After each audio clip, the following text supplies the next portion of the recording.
The smell hits me first. Then my eyes begin to water.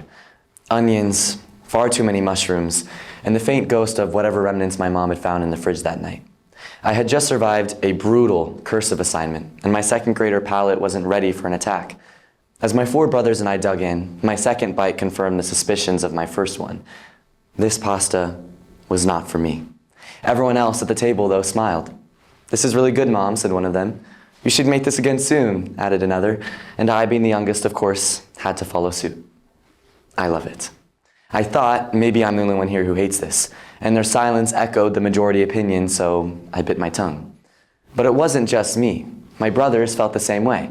We had all hung up our signs of approval to preserve peace, or my mother's feelings, or just out of fear of being the odd one out, and created the perfect illusion. My mom beamed, thrilled with her culinary triumph. "You all love it. It was so easy to make. I'll cook it again next week." And there it was. Retribution served warm. A combination of silence and our mutually reinforcing false exhibitions of shared approval put the whole family in a self-sealed chamber of lies. Sorry, Mom. The next week she made it again.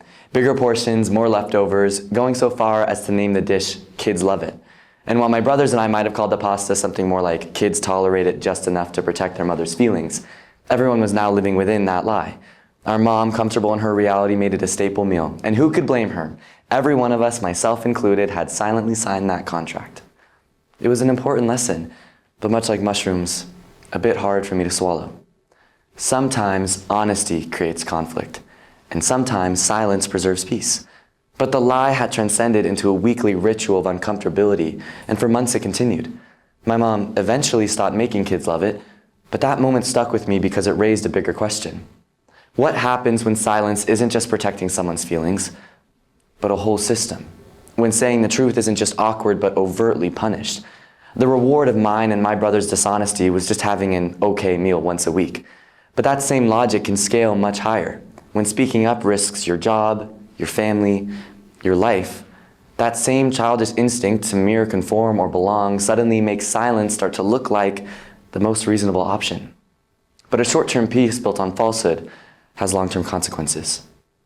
I learned early that silence is useful, and years later that lesson had become a sort of mantra of mine. Middle school, for about everyone, was hard, and so was being gay in middle school.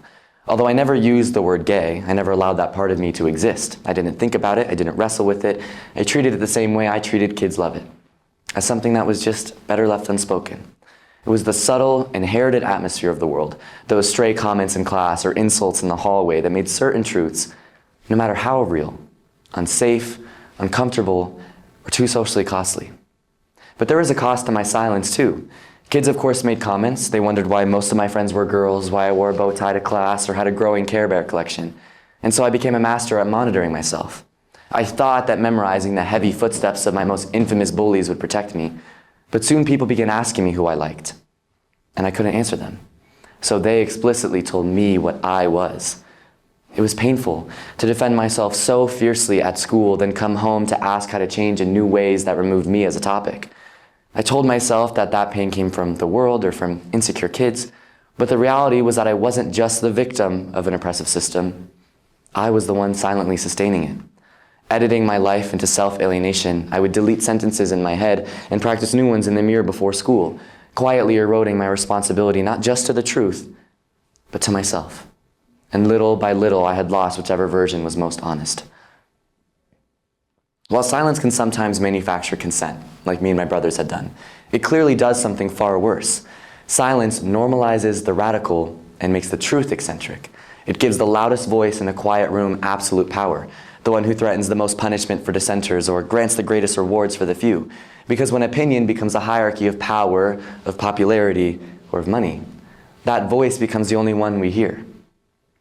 In another quiet room, under much higher stakes, a playwright named Václav Havel chose not to echo that loud voice, but to challenge it. He was living in communist Czechoslovakia after the country had entered a regime of normalization. It wasn't chaotic or violent, it was predictable and quiet.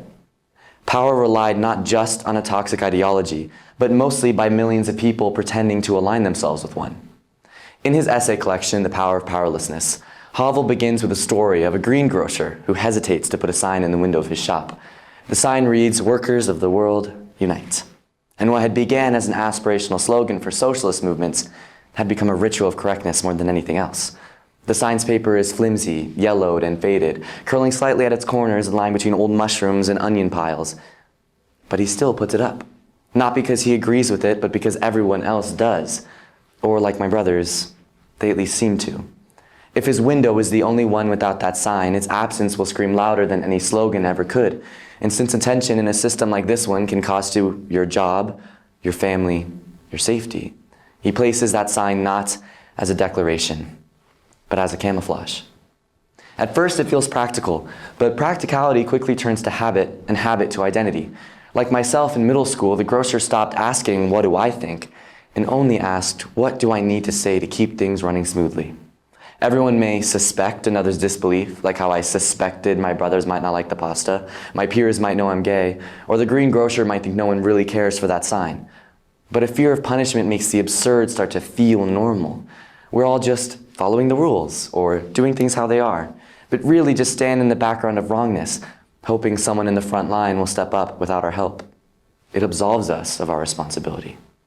But Havel argued something powerful, that the truth is explosive. If the green grocer doesn't hang that sign, he punctures a hole in the shared illusion.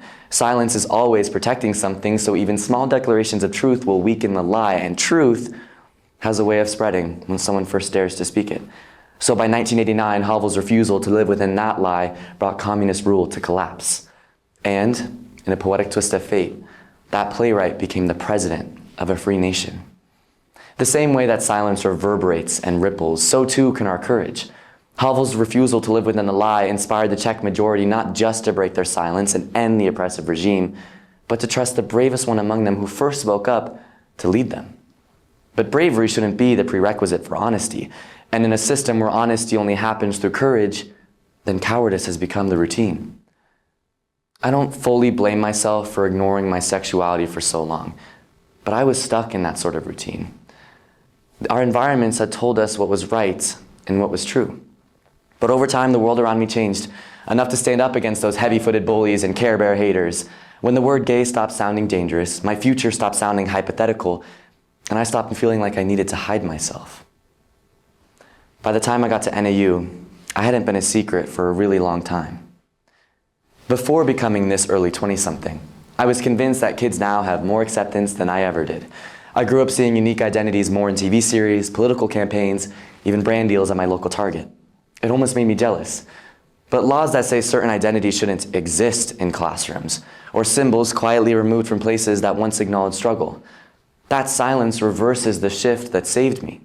It convinces me that some middle schooler out there is still biting their tongue and biding their time, waiting for someone to tell them not even that they're special or admired, but that they're real, and that being themselves shouldn't break the world around them.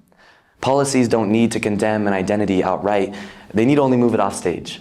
It can feel like neutrality, but really only signals to that middle schooler that people care more for their comfort than they do for the truth, or for the scared kid right in front of them.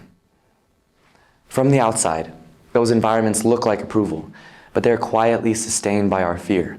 When the cost of speaking rises, whether that cost be exclusion, unemployment, or imprisonment, rational silence hardens into culture. Fear no longer shouts, it hums. It organizes behavior, shaping our realities and convincing ordinary people to align with the most disagreeable circumstances. If these dynamics feel distant, safely locked in our textbooks and wrapped away in our memorials, it is only because time has given those moments an ending. But that tension between belonging and truth, or safety and speech, is not unique to any one regime or one century. It's human. Culture is not immovable. We are built from countless daily liberties, what we question, what we permit, and importantly, what we dare to speak up about. So the next time something tastes wrong, in your home, your classroom, or your country, remember that what you allow today becomes the house special next week, because lies don't always arrive as propaganda or policy. Sometimes they arrive with harmless onions and mushrooms. But the longer we swallow and smile, the more permanent the lie becomes.